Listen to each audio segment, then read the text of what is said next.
My name's Todd Brooks. I'm with Fordland, and we're going to talk about site selection today. Now, first of all of our recommendations are exactly that, they're recommendations.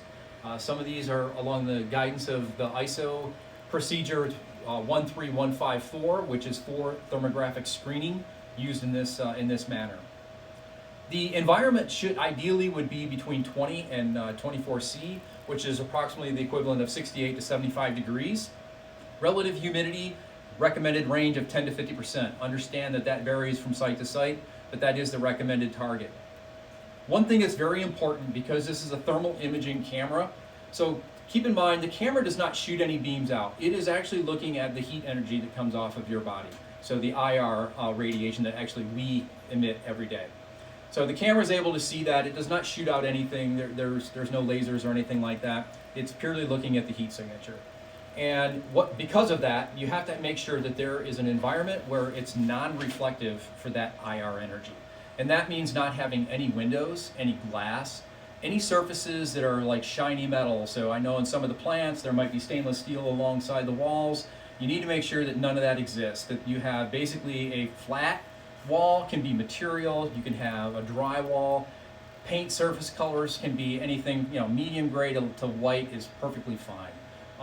We don't necessarily recommend black for a screening. It makes it a little bit difficult for the video camera to actually have enough contrast to see the individuals when they come into the screening view.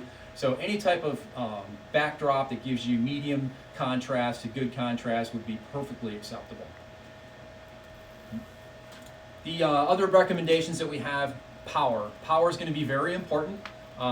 The camera, the laptop, everything requires 120 volt AC, so you're going to need to make sure you have good uninterrupted power. If you experience issues where you have power interruptions, might be a really good idea to have a small UPS that you can get from a local computer store or anything that you might have in your IT closets or any place that you might get. So you're going to need basically 3 plugins. Your power supply adapter for the laptop, the power supply, there's a small DC included power supply for the camera itself, and then we have the black body device that does not draw that much juice. It's only heated to 37 degrees C, very low temperature, so it's basically 98.6 degrees, and it can plug into a wall, but it's going to need to be separated, and we're going to talk about that. Other considerations, people flow. So when you set up your screening area, you're going to want to make sure that you can get people to come in. You can see this little corner of the office space that we've kind of done our ad hoc setup. But what we've been able to do is have people, ideally you would come in, keep them clear of the black body. This device could be set up on a shelf somewhere out of view if the tripod does not work out or you have the ability to mount that higher.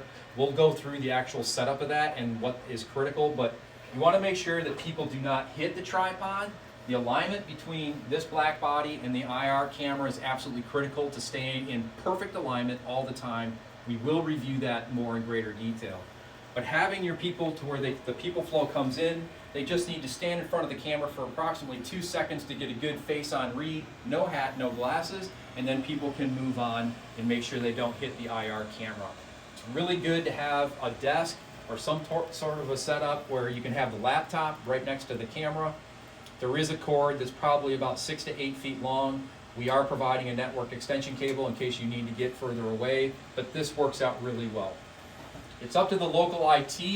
If you want to have, we've set up a video monitor here that faces us for our troubleshooting and just, general setup while we've worked through this kind of ad hoc setup. Some areas do have an extra monitor where the folks that when they walk up, they can actually see what's going on, so it kind of alleviates some of the stress of what's happening. The laptop will beep and provide the operator a red light whenever there's a high temperature situation set off. But it's also important to note that even though we've set this for basically 97.7 degrees of a surface temperature, it's not absolutely a determination that they have COVID.